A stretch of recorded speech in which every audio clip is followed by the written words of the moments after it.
Welcome to Donmar TV News Channel.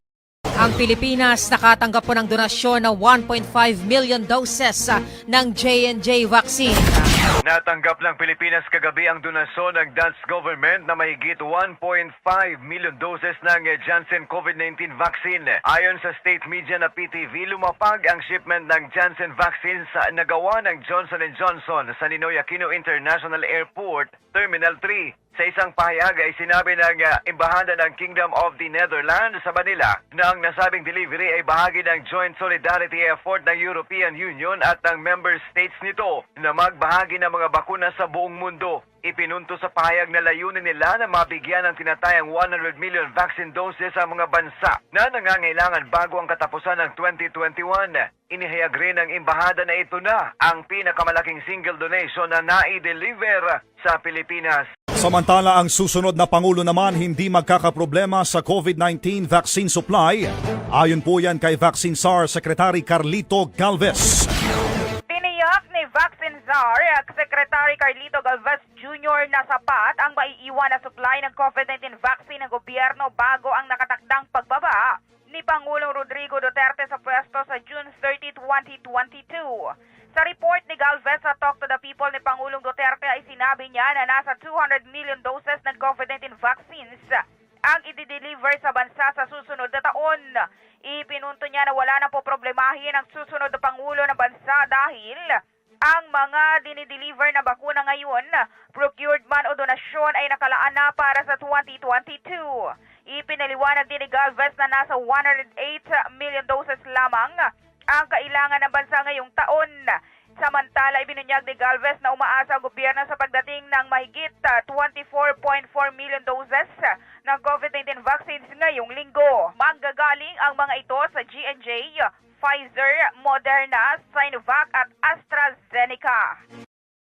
Hello po mga kababayan, pakinggan po ninyo itong sinasabi ni dating Customs Chief Captain Nicanor Faildon tungkol po kay Bongbong Marcos. Nag-viral po ito. And sabi po dito, look, Captain Nicanor Faildon says BBM looks better by the day despite 34 years of relentless character assassination from Dilawans. Sabi ko sa inyo, parehas yung pananaw natin. Mga kababayan, parehas yung pananaw namin ni Nick Faildon. Habang tinitira ninyo si Bongbong Marcos everyday, libreng promotion na po ang nangyayari ngayon kay Bongbong Marcos. Kaya tirahin lang ninyo ng tirahin everyday. Nasabi rito, former Customs Chief Captain Nicanor Faildon's bold prediction in his latest FB post that Marcos is set to return to Malacanang as next president, whether the Dilawans and anti-Marcos critics like it or not. Wala na tong tambal mga kababayan. Sabi ko nga, ang pag-asa na lang ng mga Dilawan and the mutations of them, mga kababayan, ay makina na lang po. Pag hindi pa mag-cooperate sa kanila yung makina, wala na. Marcos will return to Malacanang. Ayas? Iyak ka na? Faildon said after decades of relentless black propaganda against the Marcoses by the holier-than-thou, intelligent, rich, and the elites of this country, BBM looks better by the day. Sabi na, lalang pumapogi. Mga kababayan, habang sinisiraan si Bongbong Marcos, lalang pumapogi sa mga mamamayang Filipino. Tingnan ninyo yung mega caravan. That is, tawag doon, malinaw pa sa Haring Amang Araw ang pagbabalik ng isa pang Marcos to the palace. Nakikita ninyo yun. Massive support by the Filipino people. Sabi rito, if the Dilawans lower their guards, Faldon said BBM is going to be our next president. And 34 years of character assassination will be invalidated by the will of the people. Tama, mali. Sabi ko sa inyo. Faldon's FB followers jump into the comment section to share their thoughts on Faldon's FB post. One comment reads, "You are right, Sir Nick. I hope that once and for all, when he becomes president, he can vindicate his family and prove that he can unify this country." Very well said, Sir Nick, and thank you very much. BBM forever. Ang daming reaction dito. Basahin ko po yung ilan lang. We agree with you, Captain Nicanor Faldon. May the good Lord bless all the words you said to BBM.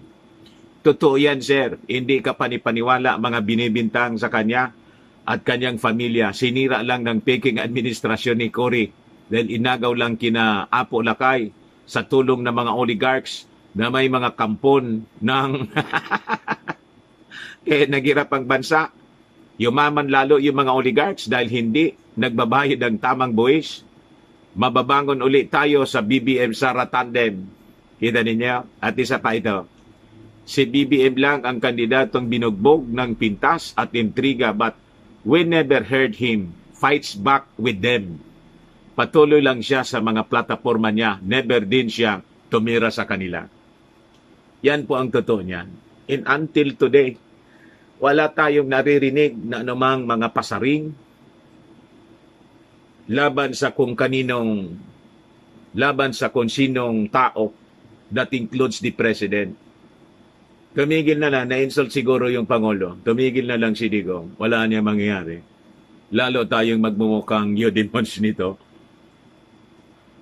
At baka pati yung aking anak anyang si Inday, maapiktuhan pag hindi ko tigilan na titirahin itong si Bongbong. At siguro, nakita niya mga kababayan na pati siya, yung kanyang popularity and power as a president to endorse, wala nang kwampo. Wala na siyang magic. He lost the power, the anointing power. Kasi si Kwan lang ang nagsisik ng endorsement. Welcome niya sa akin si Yorme lang. The rest na lang. And sabi ko nga, Yorme, I tell you, ibig makatulong yan sa iyo, lalo kang lalayo.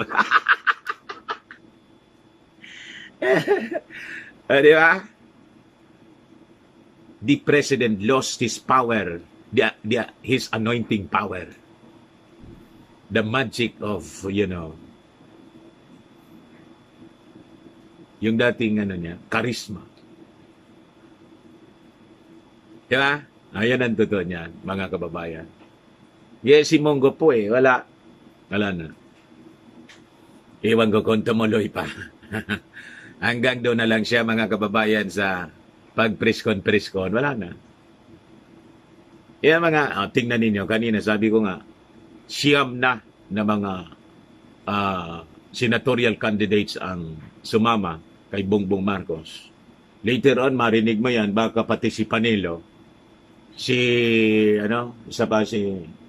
Robin Padilla, and in-endorse ng Pangulo, si Herbert Bautista.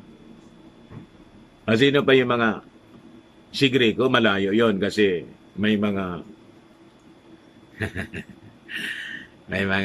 ginagawa yun na hindi ka nais-nais.